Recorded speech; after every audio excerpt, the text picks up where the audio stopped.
and you in me, and I'm going forward. I'll give testimony.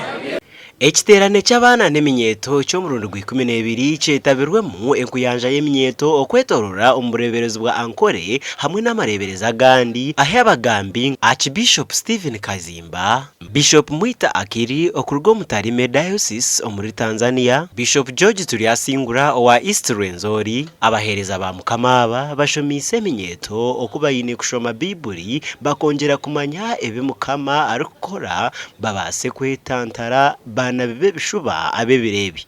Some of us are being confused because of faking miracles in those of God.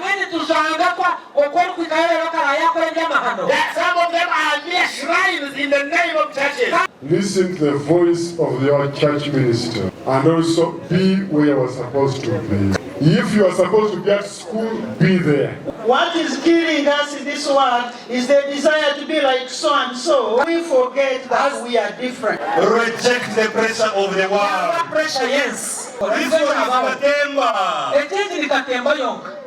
Abana bato nabo bashomesibwe ekigambo cya mukama barukurabira omumizano hamwe n'ebyeshongoro barukwihirira omu byahandikirwe. Tereta titomuranga Bishop Mungaro.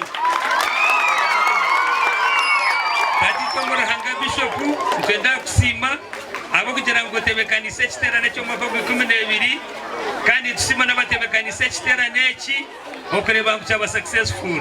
Ankore say I'm a child of God. Ankore say I'm forgiven. I'm a new person in Christ. Bishop w'uburebezi bwa ankore abiratebekanise ekiterane eki asimira abazire hamwe n'eminyeto abetabire omu kiterane eki na munonga abagarurize amagara gabo mukama okugategeka.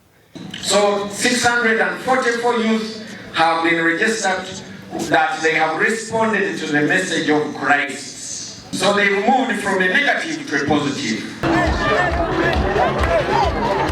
Nde Michael Tumwakire abwa TV West Agacencwire.